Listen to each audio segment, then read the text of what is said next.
Hello everyone, I am Monica. Welcome to Karthik Coaching Center. आज की जो हमारी क्लास रहेगी वो हमारी फर्स्ट प्लेस की मात्रा की रहेगी। फर्स्ट प्लेस से मेरा मीनिंग है हम जब किसी भी स्ट्रोक को बनाते हैं, अगर हम स्ट्रोक को ऊपर से नीचे की तरफ बनाएंगे तो जो हमारा ऊपर का जो हमारा इनिशियल पॉइंट है जहां से हमने किसी स्ट्रोक को बनाना स्टार्ट किया, तो वो हमारा initial point of the stroke होता है, वो हमारा फर्स्ट प्लेस कहलाएगा। और अगर हमने किसी स्ट्रोक को नीचे से ऊपर की ओर बनाएंगे तो जो स्ट्रोक हमने नीचे से ऊपर की ओर बनाई तो हमारा स्टार्टिंग पॉइंट जो होगा वो डाउन में होगा, वो नीचे की तरफ रहेगा, क्योंकि स्ट्रोक को बनाने की शुरुआत हमने नीचे से ऊपर की ओर की है। और जब ऊपर से हम नीचे की ओर आएंगे तो हमारा फर्स्ट पॉइंट ऊपर की तरफ रहेगा, और जब हम नीचे से ऊपर की तरफ जाएंगे तो हमारा फर्स्ट पॉइंट जो है वो नीचे होगा। तो initial point of the stroke is our first place. तो फर्स्ट प्लेस को आप अबव द लाइन भी राइट कर सकते हो कि जो आप ये फर्स्ट प्लेस की मात्राएं हम करेंगे, आप इनको जब इनका यूज करोगे तो आप इनको अबव द लाइन भी रख सकते हो, और सेकंड प्लेस की मात्राओं को आप ऑन द लाइन रख सकते हो, थर्ड प्लेस की मात्राओं को आप थ्रू द लाइन रख सकते हो।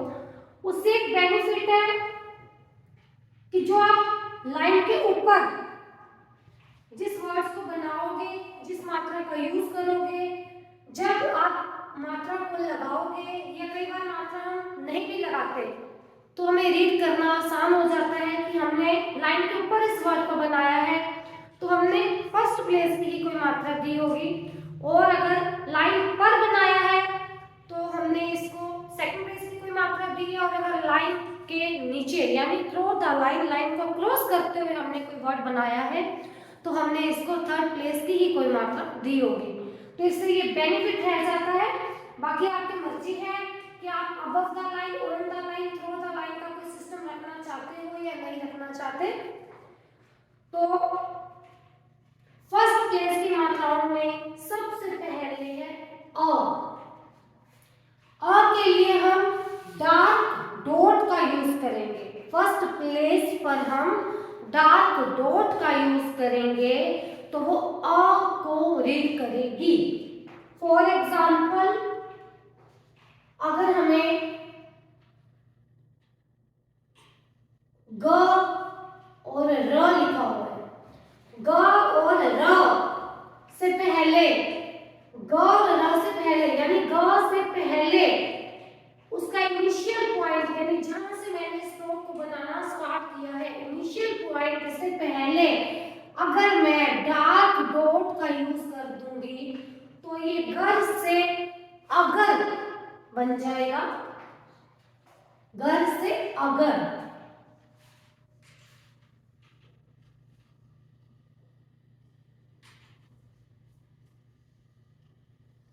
घर से अगर। उसके अलावा अगर मैं स और र, मैंने यूज किया है स और र, स और र, और अगर मैं स से पहले, स का जो इनिशियल पॉइंट है, जो मैंने स बनाना स्टार्ट किया था तो वो मेरा फर्स्ट प्लेस, तो स से पहले अगर मैं डार्क डॉट का यूज करूंगी तो ये असर वर्ड बन जाएगा, असर। सर से असर, एक डॉट लगाने से यानी कि एक मात्रा का यूज करने से वर्ड्स में बहुत डिफरेंस आ जाता है। सर, असर। उसके अलावा, इसके अलावा अगर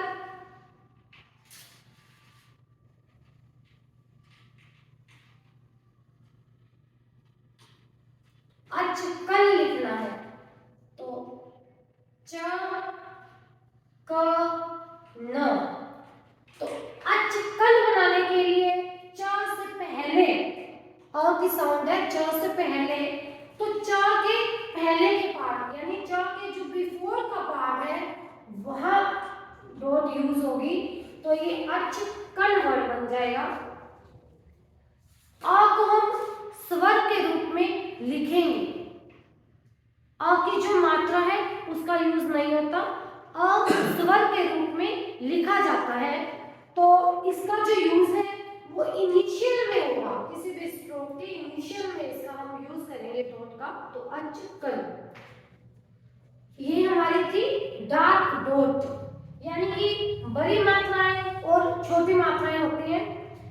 जिस मात्रा को बोलने में समय ज्यादा लगता है वो बड़ी मात्राएं होती हैं, और जिन मात्राओं को बोलने में समय कम लगता है वो हमारी छोटी मात्राएं होती हैं। तो ये थी हमारी बड़ी मात्रा में अ, स, यानी अ ये बड़ी मात्राओं में था, क्योंकि बहुत इंपॉर्टेंस है इस चीज की। ये एक स्वर के रूप में लिखा जा रहा है, इसको लिखने से चेंजेस हो रही है पूरे वर्ड की, सर से असर, घर से अगर, तो अचकन, ये पूरी जो है कि अच अ जो है पूरी साउंड ले रहा है, पूरा जो टाइम ले रहा है, इसलिए इसको बड़ी मात्राओं में लिखा गया है। अब उसके अलावा आप देखिए हमारे पास लाइट डॉट, फर्स्ट प्लेस की ही मात्राएं हैं, इनको हमने फर्स्ट प्लेस पर राइट करना है। लाइट डॉट का जो यूज होगा, ये देखिए स्टूडेंट्स, ये मैंने गर लिखा है, गर, और अगर मैं इसके ऊपर सिंगल मात्रा लगा दूंगी तो ये गेर हो जाएगा। गर से एक मात्रा लगाने से वो वर्ड, वो शब्द गेर हो जाएगा, और अगर मैं इसके ऊपर दो मात्रा लगा दूंगी तो ये शब्द गैर हो जाएगा। इसके ऊपर हमारे आ की मात्रा लग जाएगी तो इसकी जो साउंड है, जो प्रोनाउंसिएशन है, वो चेंज हो जाएगी। तो ये जो मात्रा होती है ये जो है छोटी मात्राओं में आती है, इसको बोलने में जो समय है वो थोड़ा कम लगता है, तो ये छोटी मात्राओं में आएगी। इसको हम लाइट डॉट से रिप्रेजेंट करेंगे, और आ को हम हैवी डॉट से, डार्क डॉट से रिप्रेजेंट करेंगे, और जब इसकी मात्रा को हम यूज करते हैं तब हम इसको लाइट डॉट से रिप्रेजेंट करते हैं। तो गैर, गैर और रै, अब जो इसकी मात्रा लगेगी, इसकी जो आवाज आ रही है वो गै के बाद में आ रही है, तो गै के बाद में आ रही है, तो जो गै का आफ्टर का जो पार्ट रहेगा हम यहाँ पे लाइट डॉट का यूज करेंगे, डार्क डॉट का यूज नहीं करेंगे, लाइट डॉट का यूज करेंगे गै। इसी तरह से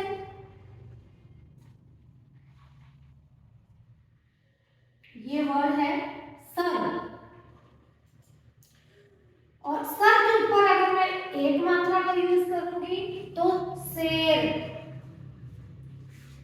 इसको सैर बनाने के लिए मुझे दो मात्राओं का यूज करना पड़ेगा, तो यह सैर, सैर के लिए स और र, जो इसकी मात्रा लगेगी स के बाद में लगेगी, लेकिन लगेगी फर्स्ट प्लेस पर ही लगेगी। स के बाद में फर्स्ट प्लेस पर लाइट डॉट का हम यूज करेंगे, तो वो सैर की मात्रा लगेगी। आ की मात्रा, आपने देखा ए को स्वर के रूप में लिखा गया, लेकिन जो आ की मात्रा है वो आ की मात्रा जो है स्वर के रूप में लिखी कब जाएगी, जब वो किसी भी स्ट्रोक के इनिशियल में आएगी। किसी भी स्ट्रोक के अगर बिफोर में आ की साउंड आएगी तो आ स्वर के रूप में लिखा जाएगा, जिस तरह से ए लिखा गया। और अगर किसी भी स्ट्रोक के बाद में उसकी साउंड आ रही है, उसकी आवाज आ रही है, तो उसको मात्रा बनानी पड़ेगी, मात्रा के रूप में लिखा जाएगा, वो स्वर के रूप में नहीं लिखा जाएगा। फॉर एग्जाम्पल आ है, अगर मेरे पास ये ग वर्ड, मेरे पास एक ही शब्द है ग, और आ स्वर के रूप में तो आ है, और मात्रा के रूप में आ की मात्रा है। अगर मैं ग से पहले आ को स्वर के रूप में राइट करूंगी तो शब्द बनेगा आग। आग को हम कैसे right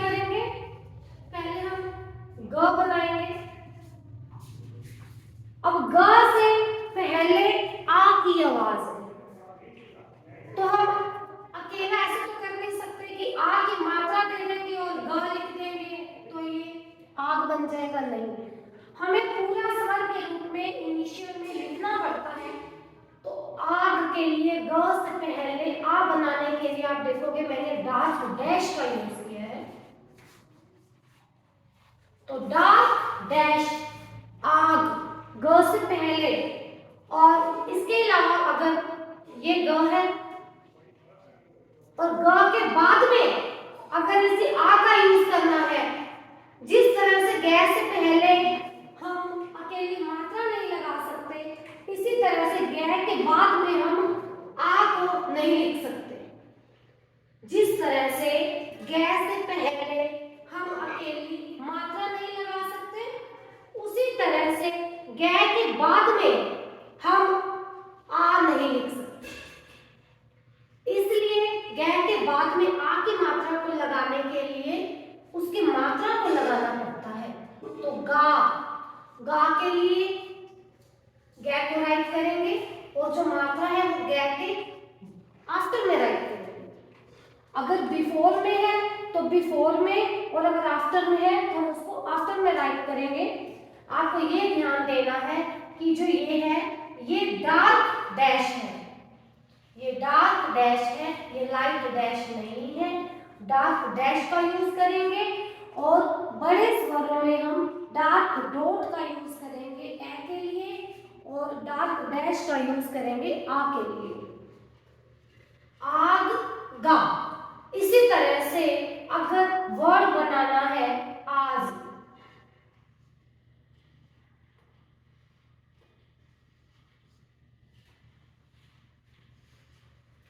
in the same way ज को राइट करेंगे डार्क कलर में। अब ज के पहले आवाज आ रही है आ की, जैसे मैंने ऊपर एग्जांपल दिया गा का कि जैसे पहले अगर आ की आवाज आ रही है तो उसको स्वर के रूप में लिखा जाएगा, लेकिन हमारे पास मात्रा सेम है आ की मात्रा तो सेम है, लेकिन अगर किसी शब्द से किसी व्यंजन से आ की मात्रा पहले आ रही है आवाज उसकी, तो हम उसको स्वर के रूप में राइट करेंगे। हर मात्रा का ये रूल है कि अगर वो पहले आवाज आ रही है इनिशियल में तो हम उसको स्वर के रूप में लिखते हैं। जैसे ई इमली लिखना है तो हमें ई बनाना पड़ेगा क्योंकि उसकी आवाज म से पहले आ रही है।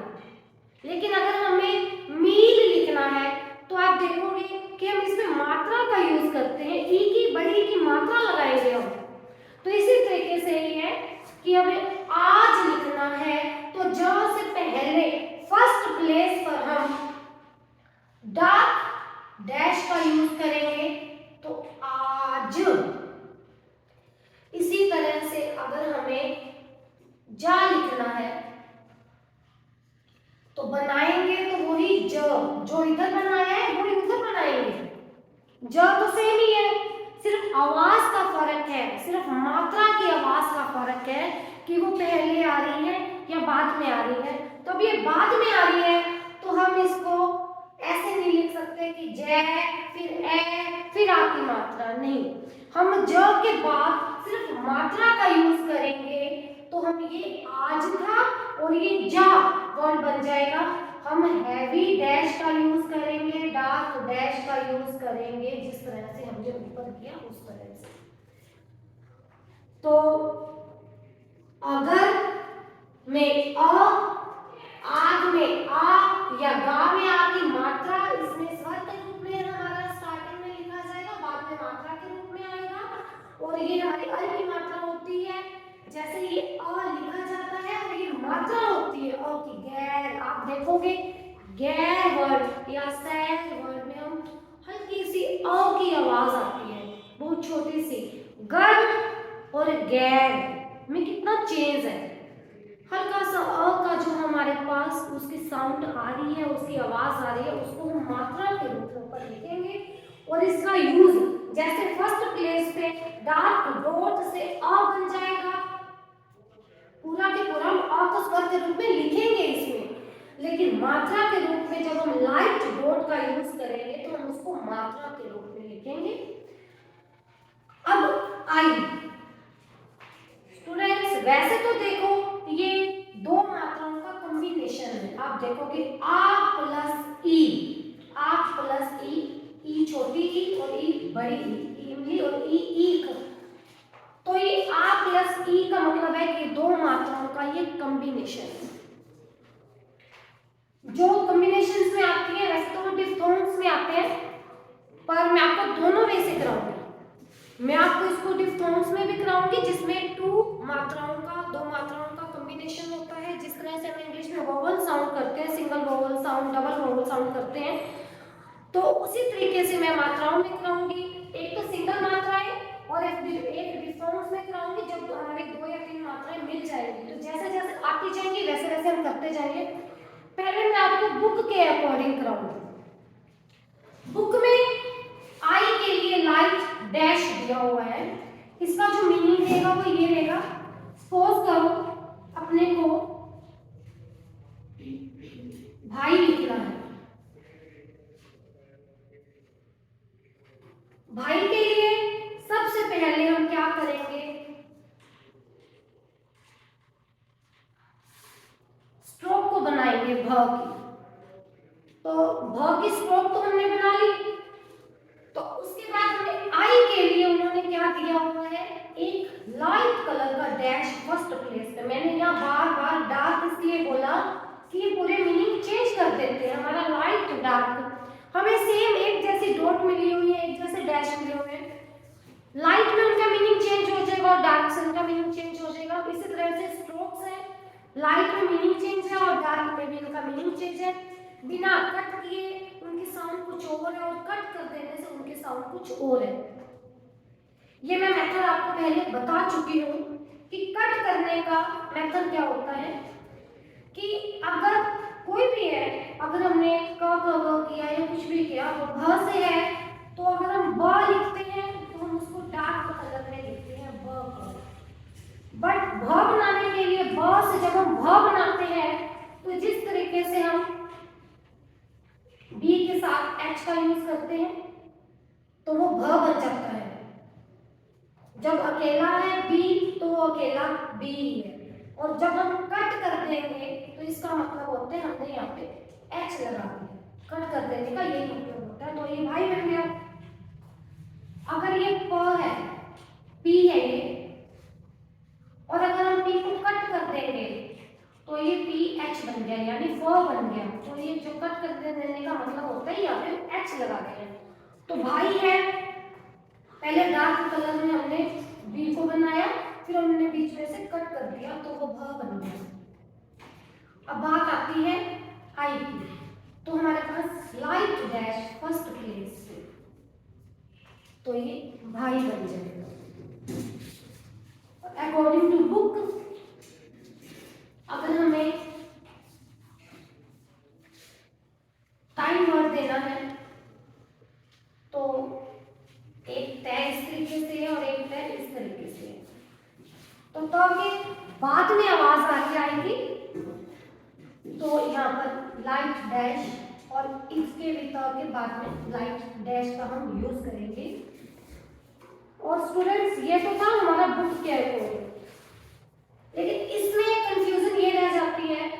देखो अगर इसको डैश को हम बनाते टाइम लाइट से हमने डार्क डैश बना दिया, तब ये हम इसको ता रीड करेंगे, तब हम इसको ताई रीड नहीं करेंगे, तब हम इसको ता रीड करेंगे, फिर भाई रीड नहीं करेंगे, हम इसको भा रीड करेंगे।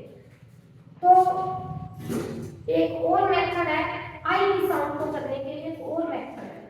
आई के लिए हम ये वाला सिंबल यूज कर सकते हैं। इंग्लिश स्टेनोग्राफी में डिफथोंग्स है, तो उसके अंदर यही चीज है कि जो 2 या 3 वोवल्स का कॉम्बिनेशन आता है तो उसकी साउंड्स को ज्वाइन कर लिया जाता है।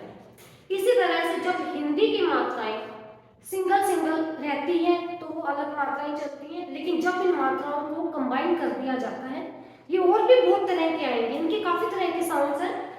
तो इस क्लास के अकॉर्डिंग आ का कॉम्बिनेशन स्टार्ट हुआ है, जबकि हमने ई नहीं किया, लेकिन आ, क्योंकि ये जो डिफथोंग्स होंगे वो जो हमारी फर्स्ट साउंड है ना उसी के अकॉर्डिंग चलेंगे। तो फर्स्ट साउंड के अकॉर्डिंग इसे कैच कर लिया जाता है। तो हम आई को इस तरह से राइट करेंगे। अब उसके अकॉर्डिंग अगर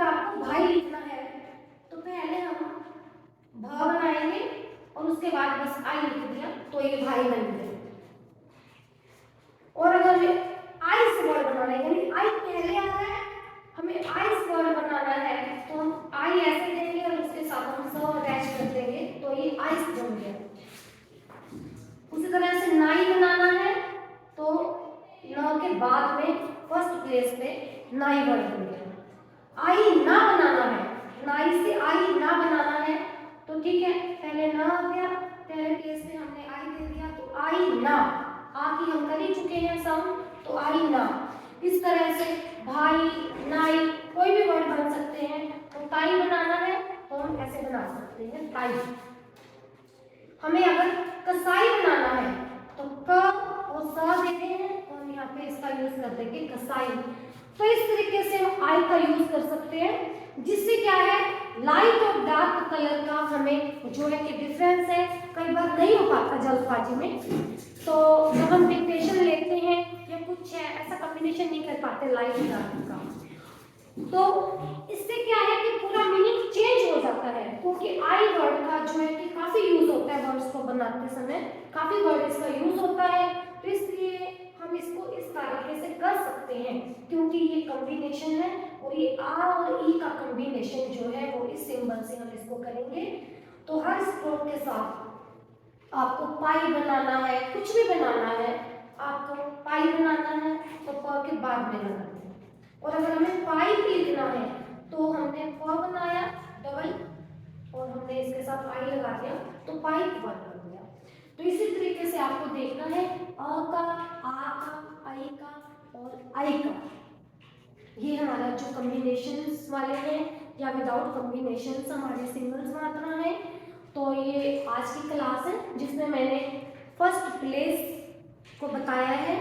मैं फिर से रिपीट करूंगी, फर्स्ट प्लेस का मतलब है initial point of the stroke.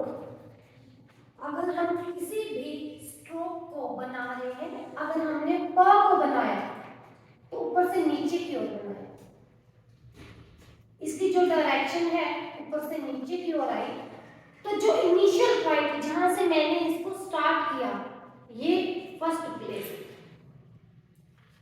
इसके अलावा अगर च बनाएंगे तो इधर से आगे, इसके भी डायरेक्शन के अकॉर्डिंग ये फर्स्ट प्लेस बन गया। पर अगर र को बनाएंगे तो र हमारा नीचे से ऊपर की ओर बनता है, तो इसकी डायरेक्शन जो है ऐसे जाती है। तो इनिशियल पॉइंट ये हो गया, तो जो र का फर्स्ट प्लेस होगा वो ये होगा, उसके ऑपोजिट हो जाएगा। च का जो फर्स्ट प्लेस होगा वो र का थर्ड प्लेस होगा, तो इसके ऑपोजिट हो जाएगा। तो इसी तरह से डायरेक्शन जो है बहुत मेन है कि जिस तरह से हम किसी भी स्ट्रोक को बनाने की शुरुआत करेंगे ऊपर से नीचे या नीचे से ऊपर, तो जो हमारा शुरुआत का पॉइंट है, जो इनिशियल पॉइंट है वो फर्स्ट प्लेस है। क्योंकि प्लेस पर ही, किसी भी स्ट्रोक के प्लेस पर ही सारी मात्राएं लिखी हुई है। पहले लगाओगे तो पहले बोली जाएंगी, बाद में लगाओगे तो बाद में बोली जाएंगी। और अगर फर्स्ट प्लेस की मात्रा को आपने सेकंड प्लेस पे रख दोगे तो इनके मीनिंग चेंज हो जाएंगे। क्योंकि यही डॉट और डैश को जब हम सेकंड प्लेस पे लिखेंगे तो वो इनके मीनिंग चेंज है, और अगर इसी डॉट और डैश को हम थर्ड प्लेस पे लगाएंगे तब भी इनके मीनिंग चेंज है। तो हमें प्लेसेस के अकॉर्डिंग ही इन्हें समझना है अच्छी तरह से। तो आज की क्लास में इतना ही रहेगा। फर्स्ट प्लेस आप चाहो तो, अगर आप चाहो तो इन्हें अबव द लाइन बना सकते हो अपनी फैसिलिटीज के लिए, और अगर नहीं तो आप इसको ऑन द लाइन ही बना लो। और अगर बनाना चाहो तो above the line first place को, on the line second place को, और through the line third place आप कर सकते हो। और आई को भी आपने फर्स्ट द प्लेस रखना है। अगर फर्स्ट प्लेस पे आप कर रहे हो, अगर अबव द लाइन कर रहे हो तो आई को हम फर्स्ट प्लेस पे अबव द लाइन ही रखेंगे, क्योंकि जो आ है, आ से ही हमने शुरुआत करनी है, और आ हमारा first place above the line right होगा। तो आ से ही अगली मात्रा लगी है ई की, तो आ तो अबव द लाइन है, तो इसीलिए इसको अबव द लाइन भी बना सकते हो आप। तो thank you students, thank you.